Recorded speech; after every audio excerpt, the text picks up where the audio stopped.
ये इजराइली वही काम कर रहे हैं जो इनके बाप दादा फिरौनी ताकत किया करते थे। फिरौन को नुजूमियों ने बताया था कि एक बच्चा पैदा होगा जो तेरी सल्तनत को हिलाक कर देगा, और इस खौफ से उसने एक साल के अंदर 12,000 बच्चों को कत्ल कर डाला था। नुजूमियों ने बताया था फिरौन के ख्वाब की ताबीर में 12,000 बच्चों को कत्ल कर डाला, लेकिन जो बच्चा इसकी सल्तनत को हिलाक करने वाला था वो मूसा अलैहिस्सलाम थे। पैदा भी हुए और फिरौन के घर में ही अल्लाह ने उनको पाला। आपको पता है, तफसीर उठा करके देख लें, जब हजरत मूसा अलैहिस्सलाम की माँ, उनकी विलादत का वक्त करीब आया तो तहखाने में गई, बेटा पैदा हुआ। हालात ऐसे थे कि फिरौन जो भी बच्चा पैदा होता ज़बह कर देता था। कुरान में आया युज़ब्बिहून अब्नाअहुम व यस्तहयून निसाअहुम, लड़की पैदा होती तो जिंदा छोड़ देते थे, बेटा पैदा होता तो ज़बह कर देते थे। अब मूसा अलैहिस्सलाम जब पैदा हुए तो क्या किया? खुदा की तकदीर और उसकी हिकमत के फैसले आपको मैं बता रहा हूं, तफसीर से ताल्लुक रखने वाली बात। अल्लाह ताला ने मूसा अलैहिस्सलाम की माँ के दिल में यह बात डाला कि एक लकड़ी के संदूक में इनको रख करके दरिया में बहा दो। और रबतना अला कुलूब, अल्लाह ताला फरमाता है कि हमने उनके दिल को बांध दिया, मजबूत किया। किसको? हजरत मूसा की माँ को। उन्होंने एक संदूक में मूसा अलैहिस्सलाम को रखा और दरिया में बहा दिया। मूसा अलैहिस्सलाम की बड़ी बहन बहते हुए संदूक का पीछा करते हुए जा रही थी, देख रही थी कहां गया है संदूक। सीधे फिरौन के बागीचे के किनारे जाकर लग गए।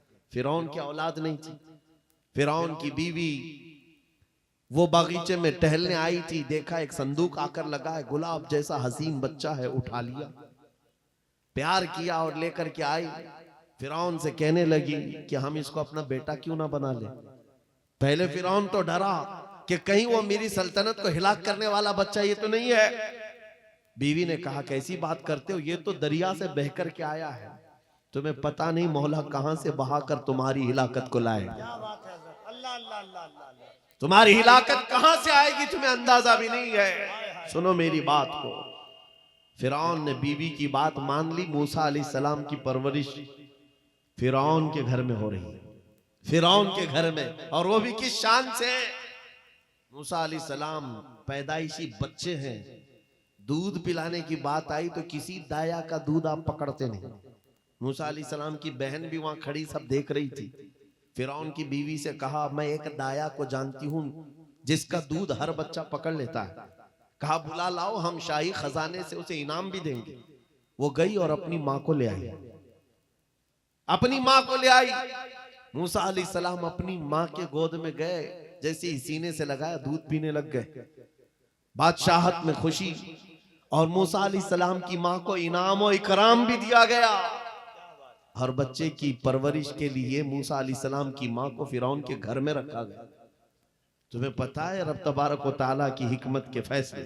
वमकरू वमकरल्लाह वल्लाहु खैरुल माकिरीन।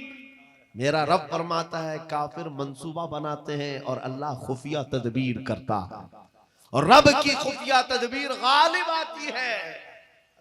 मूसा अलैहिस्सलाम जवान हुए फिरौन के घर में, फिरौन के घर में जवान हुए। उसके बाद फिर आपने जब अपनी नबूवत के बाद दावत हक पेश की तो फिरौन जानी दुश्मन हुआ। उसके बाद जो हालात हुए आपको पता है। फिरौन मूसा अलैहिस्सलाम को मारने के लिए पूरी फौज लेकर पीछे निकला।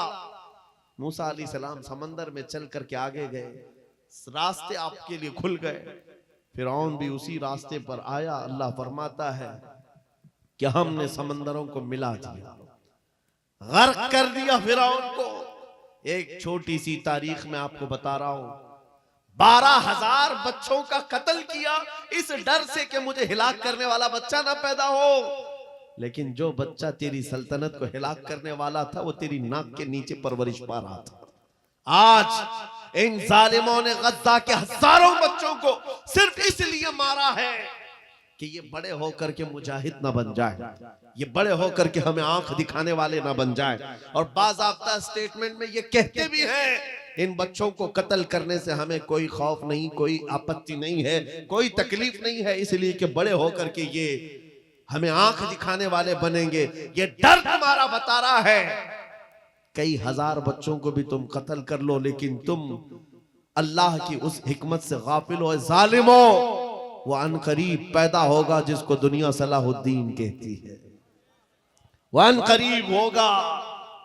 मेरे अजीजों, आज के नौजवानों से मैं ये कहता हूं, तुम्हारे दौर में भी ये डरा सहमा हुआ जो माहौल है, लोग बनाने की कोशिश कर रहे हैं। अभी देखना और हालात खराब किए जाएंगे। हमारी हुकूमत आएगी तो मस्जिदों को तोड़ डालेंगे, मदरसों को तोड़ डालेंगे। इन जालिमों को लगता है तुम्हारे सारे बिल्डोजर में ही ताकत है।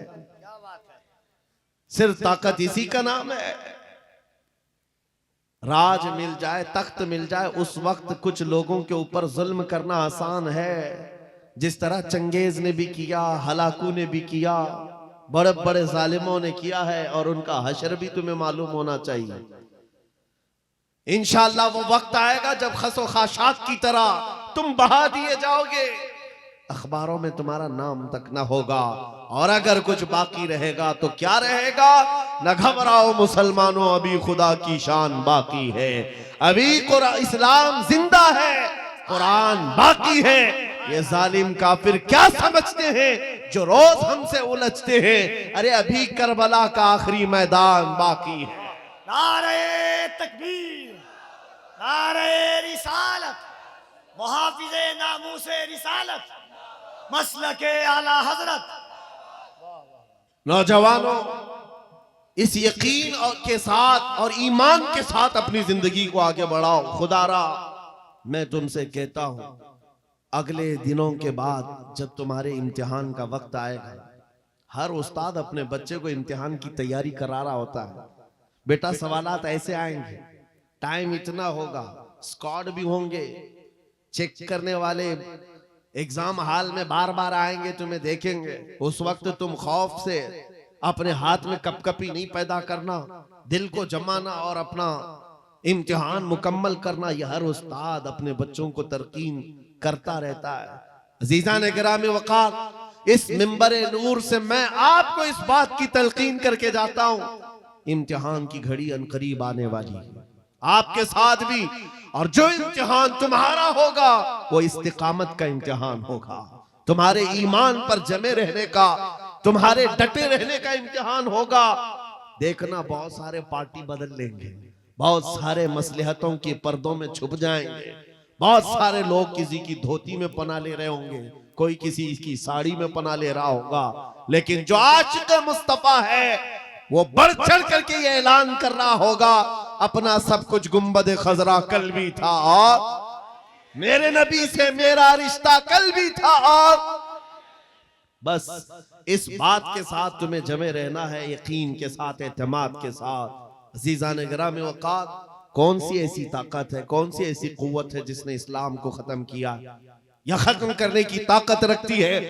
अल्लाह करीम जल्ल शानुहु खुद कुरान पाक में फरमाता है, युरीदूना लियुत्फिउ नूरल्लाहि बिअफ़वाहिहिम व यअबल्लाहु इल्ला अन युतिम्मा नूरह। अल्लाह फरमाता है, ये जालिम अपने मुंह के फूंकों से इस्लाम के चिराग को बुझाना चाहते हैं, और अल्लाह तबारक व तआला इस चिराग को मुकम्मल करके रहेगा। दीन इस्लाम, अभी आप सुन रहे थे, इस्लाम था, इस्लाम है, इसके साथ कुछ नहीं होना है, आपका इम्तिहान होना है। हमारे मरने के बाद अल्लाह ताला इस दीन की हिफाजत के लिए औरों को पैदा करेगा। वो कादिर मुतलक चाहे तो सख्त जानी दुश्मनों से भी ईमान वाले पैदा कर सकता है। हाँ, ये बात याद रखिए आप। ततारी जिन्होंने बगदाद को हिलाक करके रखा था, रब तबारक व तआला ने उन्हीं के सीनों में ईमान की दौलत दी और वो मुहाफिज़े इस्लाम बन गए। हमारे दौर में भी जितने आतंक मचा रहे हैं, कल इनके बच्चे ये नारा लगाएंगे, इस्लाम था, इस्लाम है, इस्लाम रहेगा। हाँ, जितने आतंकवादी हैं सब नारा लगाएंगे इंशाअल्लाह। आप इंतजार करें इस बात का, लेकिन तुम अपने इम्तिहान में जमे रहो, डटे रहो। अगर तुमने नबी पाक सल्लल्लाहु अलैहि वसल्लम के इस दीन के साथ, इस शरीयत के साथ नाइंसाफी की, तो कल मेरे आका को क्या जवाब दोगे? कल मैदान क़यामत में तुम्हें खड़े होना है। हुजूर पाक सल्लल्लाहु तआला अलैहि वसल्लम की बारगाह में जवाब देना है। अगर मेरे आका ने पूछ लिया कि जिस वक्त मेरी शरीयत पर हमले हो रहे थे, जिस वक्त मेरे दीन को कुत्ते नोचने की कोशिश कर रहे थे, ऐ नौजवान बता तू मेरी सुन्नतों के साथ कितना अमल कर रहा था, तुम क्या जवाब दोगे? आका मैं आपकी दाढ़ियां निकाल करके गटर नालियों में फेंकता था, मैं यहूदियों और ईसाइयों के तरीकों पर चलता था, क्या तुम नबी पाक को ये जवाब दोगे? आका रात भर में गाने सुन करके सोता था, सुबह फजर की नमाज कज़ा करता था, ये जवाब दोगे? क्या जवाब दोगे? आपके पास अगर जवाब नहीं देने की ताकत है तो आज ही बदल डालो, जिंदगी बदल डालो, आज इनकलाब ले आओ। देखना मैं अक्सर ये बातें कहता हूं ना, मैं चाकू छुरी की बात करता हूं, ये तो शायर लोग तलवार उठाने की भी बात करते हैं। हाँ ये कहते भी हैं समझौता नहीं होगा तलवार उठ जाएगी, मैं तो तलवार की भी बात नहीं करता। अरे प्लास्टिक का ब्लेड भी रख लो तो कल को हमको ये आतंकवादी घोषित कर दे।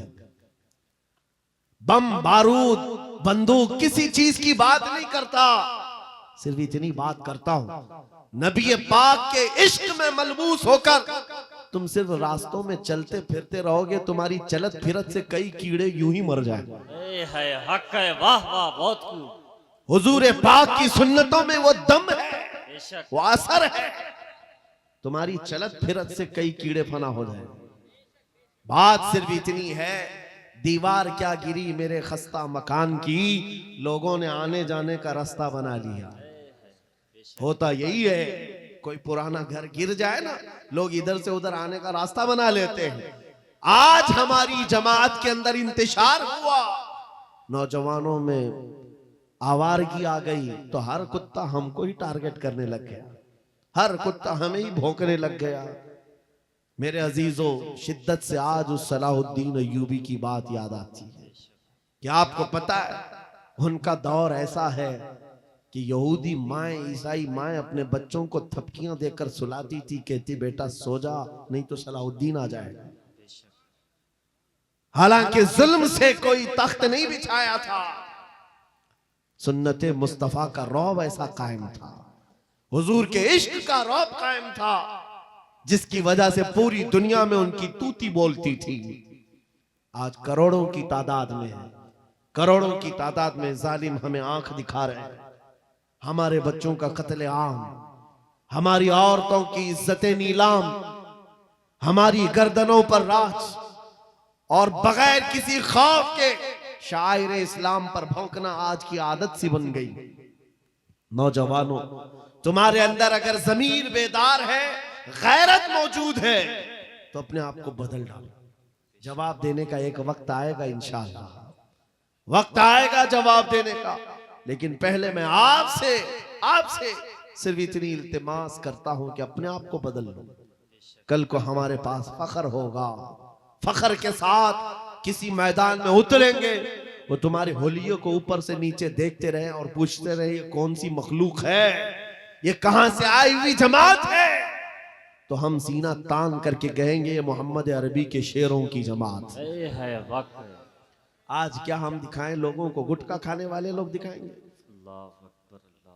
हम नौजवानों को बालियां पहने हुए, हाथों में चूड़ियां पहने हुए, चोटियां डाले हुए, जीन्स फटी हुई और बालों में दाढ़ियों में डिजाइन किए हुए ये नौजवान ला करके हम खड़ा करेंगे।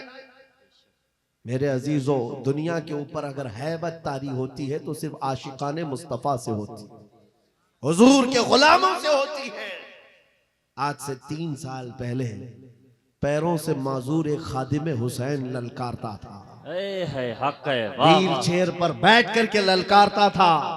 अरे सफेद दाढ़ी हो चुकी, उम्र काफी है, सफेद दाढ़ी, पैरों में माजूरी, लेकिन पूरी दुनिया में ऐसी हैबत तारी कि यूरोप की जमीन भी हिलती नजर आए।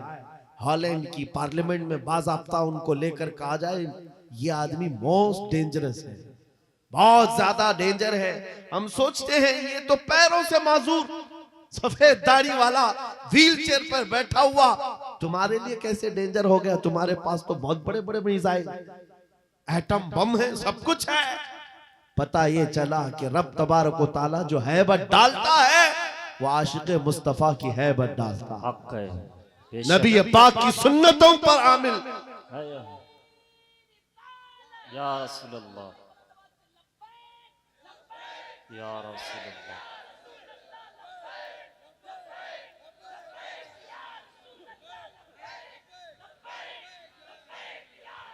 सैयदना उमर इब्ने खत्ताब रदी अल्लाह तआला अन्हु का दौर है। सहाबा कराम एक इलाके को फतह करते हैं। वहां का जो गवर्नर था, वहां का जो सुल्तान था, वो गिरफ्तार हो गया। दूसरे मजहब से ताल्लुक रखता था और उसने तलवार उठाई थी, इनके खिलाफ कैद हो गया। लेकिन जब कैद होकर के आया तो जाहिर सी बात है, हमारे खिलाफ तलवार उठाए थे, अब फंसे हो तो मार खाओगे, अब तुम्हारी मौत होगी। लेकिन मुजाहिदीन इस्लाम थे, हजरत उमर के पास पेश किया, कहा कि इसका क्या करना है। कहा अगर वो इस्लाम में आता है तो उसकी जान बख्श दी जाए। उस बादशाह से कहा गया कि तू अगर ईमान ले आता है तो तुझे तेरी जान भी वापस और तेरा मुल्क और तेरी सल्तनत भी तुझे लौटा दी जाए, तू ही बादशाह, तू ही गवर्नर है। उसने कहा मेरा दीन इतना आसान नहीं है कि मैं बादशाहत लेने के लिए अपना ईमान छोड़ दूं, नहीं हो सकता, नहीं हो सकता। जान से मारने की बात थी। उसने कहा मैं अपना धर्म नहीं बदल सकता। फिर उसके बाद साहबा ने कहा हजरत अमीरुल मोमिनीन से इसका क्या किया जाए। हजरत उमर फारूक ने क्या किया सुनो। कहा उसको कहो कि हम तुम्हें जेल में डाल देंगे। उस बादशाह से कहा गया तो उसने कहा मंजूर है मुझे जेल, लेकिन मैं अपना धर्म नहीं बदल सकता, दीन नहीं बदलूंगा। हजरत उमर ने कहा जेल में डाल दो और 10 सहाबा को भी उसके साथ जेल में डाल दिया। इनका कोई कसूर नहीं था। 10 सहाबा जवान थे। नौजवानों तवज्जो से सुनो, उस कट्टर दिल बादशाह के साथ जेल में डाल दिया। वो नौजवान सहाबा जेल में थे। उनके वक्त, उनके औकात की पाबंदी, सुबह दोपहर शाम वो अपनी नमाजों के पाबंद, कुरान की तिलावत, नबी पाक सल्लल्लाहु अलैहि वसल्लम की मोहब्बतों वाली सुन्नतें। 8 दिन नहीं गुजरे थे। वो बादशाह इन नौजवानों को बार बार देखता था। पलट करके उसने कहा तुम्हारे अमीरुल मोमिनीन से मुझे मिलना है। पैगाम पहुंचाया गया हजरत उमर के पास। कहा लाओ उसको। पेश किया गया बादशाह को, जेल के बाहर ला करके हजरत उमर के पास। कहा क्या कहना चाहते हो। कहा ईमान लाना चाहता हूं, ईमान लाना चाहता हूं। कहा हमने तो इससे कबल तुम्हारे सामने पेशकश रखी थी, क्यों नहीं लाए। उस वक्त तो तुम्हारी सल्तनत भी तुम्हें वापस करने की बात की गई थी, तब भी नहीं लाए। जेल में डालने की बात की गई, तब भी नहीं लाए।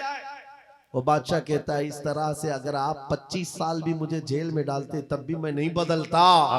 मुझे ये सख्तियों ने नहीं बदला, आपके इन 10 जवानों ने मेरा दिल बदला।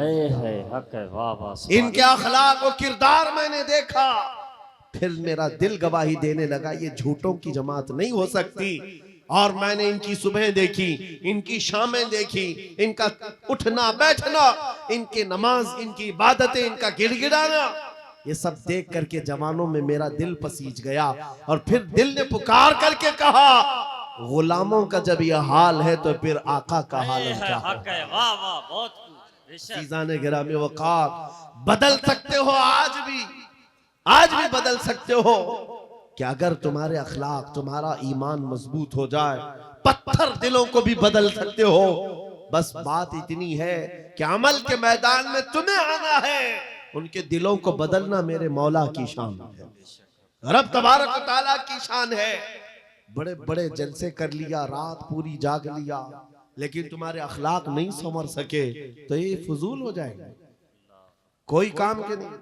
अगर सिर्फ दिखावे के लिए फॉर्मेलिटी अदा करना है तो हमें जलसों में बुलाओ भी मत। हम इस काम के लोग नहीं हैं, हम इस मैदान के लोग नहीं हैं। नहीं, हमारा ये पेशा है कि आपके पास आया, तकरीर किया और कुछ पैसे लेकर चला गया, अपनी कमाई किया। अलायाज़ु बिल्लाह, कभी नहीं। सिर्फ एक दर्द लेकर के चलते हैं कि हमारी जमात में से वो नौजवान किस दिन उठेगा जो इकबाल का जवान था, सुना है कुदसियों से मैंने कि वो शेर फिर होशियार होगा। बेशक। बस यही दर्द लेकर आप तक, बल्कि बंगाल की खाड़ियों में, बिहार की झाड़ियों में, हर जगह पर सफर सफर इसलिए कर रहे हैं कि कहीं ना कहीं मेरे मौला करीम ने फजल फरमाया और रहम फरमाया उम्मत मुस्तफा पर, हमारा जवान बेदार हो जाएगा, इन गानों को ये लात मारेगा, ये सारे मुजरे करने वाले अखलाक को ठोकर मारेगा और खड़ा होकर दुनिया को बताएगा मेरे नबी से मुझे इतना प्यार है कि तुम अगर नंगे रहने पर फख्र कर सकते हो तो मैं मेरे मुस्तफा की सुन्नतों पर फख्र करूंगा। बेशक सुभान। अगर तुम्हें चोटी रखने पर शर्म नहीं आती तो मुझे दाढ़ी रखने में क्यों शर्म आए? हकीकत बोल रहा हूं या नहीं? अरे लोग आज तो चड्डी पहन करके निकल रहे हैं, उनको कोई शर्म या उनको कोई हिकारत से नहीं देखता, बल्कि फैशन कहलाया जा रहा है। तुम्हें अगर अपने मुस्तफा करीम से मोहब्बत है, जैसे कि कहते हो जान भी दे देंगे, माल भी दे देंगे, उनके कदमों पर कुर्बान भी हो जाएंगे। जान बाद में देना, गर्दन बाद में देना, पहले अपने अंदर मौजूद खराबियों की कुर्बानी दे दो। अपनी जिंदगियों में मौजूद इन तमाम वाहियात को खत्म करो, आ जाओ मेरे मुस्तफा के गुलाम बन जाओ। बेशक। एक सवाल करता हूं, दिल पर हाथ रख करके और यकीन के साथ मुझे बताओ, अगर कोई तुम्हें हुजूर का गुलाम कहे तो बुरा लगेगा? किसी को बुरा लगेगा? बल्कि मैं तो ये कहता हूं, दुनिया मुझे हुजूर के दरबार का कुत्ता कहकर पुकारे, मेरी जिंदगी की मेराज, बेशक हक है। हमारी सआदत है। हुजूर के दरबार का कुत्ता कहलाना भी हमारे लिए फख्र है। आपको अगर कोई गुलाम कहता है तो एतराज है आपको बुरा लगेगा? बल्कि हुजूर का गुलाम होना ये सबसे बड़ा शरफ है, हक है। सबसे बड़ी सआदत है। बेशक। तो जब आपको दुनिया कोई हुजूर का गुलाम कहे तो बुरा नहीं लगता, तो अमल करने में बुरा क्यों लगता है? पूरे के पूरे गुलाम बन जाओ हुजूर अकरम सल्लल्लाहु तआला अलैहि वसल्लम। नहीं, आप झूठ बोलते हैं। कुछ लोगों की बात कर रहा हूं, हुजूर का गुलाम कहने में बुरा नहीं लगता, टोपी रखने में बुरा लगता है, दाढ़ी रखने में बुरा लगता है, फिर झूठ क्यों बोल रहे हो? हुजूर के गुलाम कहलाने में बुरा नहीं लगता, लेकिन अमल से बार बार दिखाते हो कि नहीं, पसंद नहीं है तुम्हें, पसंद नहीं है। इस्लाम जिंदाबाद का नारा लगाते हो, अपनी बीवियों पर, अपनी बच्चियों पर इस्लाम को क्यों नहीं पसंद करते? इनके दुपट्टे कहां चले जाते हैं? इनको आवारा क्यों छोड़कर रखा है? इनको जिस तरह बेपर्दगी के साथ घुमाते हो और खुशियों से देखते हो, शादी महल में जाकर देखे वहां तो हालात ही बदले हुए हैं, इस्लाम दिखता ही नहीं। तो इस्लाम जिंदाबाद का नारा सिर्फ ये जुबानी है? अपने घरों से तब्दीली ले आओ, इनकलाब तुम्हारे घरों से आएगा। आज तुम दिल महसूस करके बैठे हुए हो कि बड़े बड़े तख्त पर बैठे हुए कुत्ते हमारे लिए भौंक रहे हैं, इस्लाम को मिटाएंगे, मदरसों को मिटाएंगे, मस्जिदों को मिटाएंगे, बुरा लगता है। और उसके बदले में तुम चाहते हो उनका जवाब देने वाला कोई चाहिए। बार बार हमारी मेंबरों से हम उनका जवाब देते रहे। ऐ नौजवानों, जवाब तुम अपने अमल से दो। एक मस्जिद का मीनार क्या गिरता है, हर घर मस्जिद बनना चाहिए, हर घर मस्जिद बन जाए। काश तुम्हारे घरों से अजाने हो, तुम्हारे घरों को मुसल्ला बना दिया जाए। एक बात याद रखो, दुनिया थक जाएगी, एक वक्त आएगा थक जाएगी। कल को देखना इजराइल भी थक चुका होगा मार मार करके। अब आएंगे वो युद्ध विराम करने के लिए कि हम समझौता करेंगे, बस खत्म हो गया। जितनी ताकत थी झोंक दिया, मार मार करके थक जाएगी दुनिया।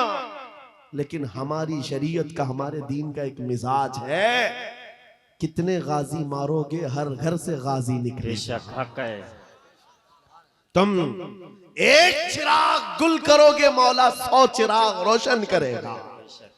ये सिलसिला चलता रहेगा। यहां पर भी तुम खौफजदा ना रहो, डर के माहौल में ना जियो।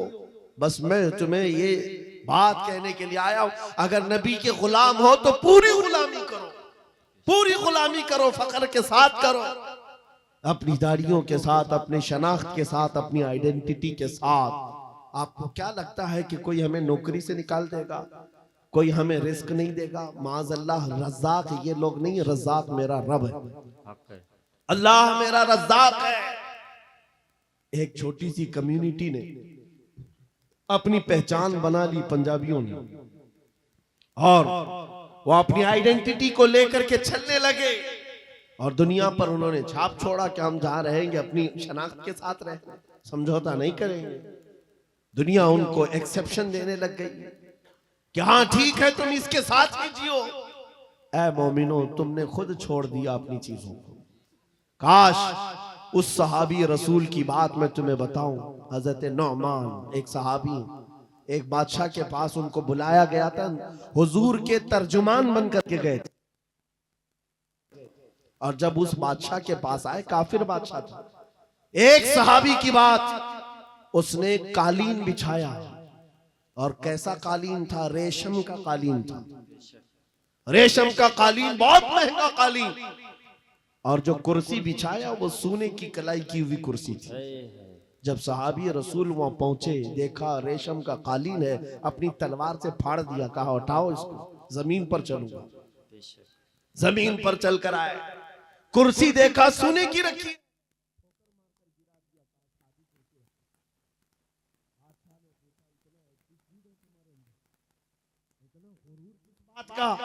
तुम्हारी इज्जत के लिए ये रेशम का कालीन बिछाया, सोने की कलाई की हुई कुर्सी रखा।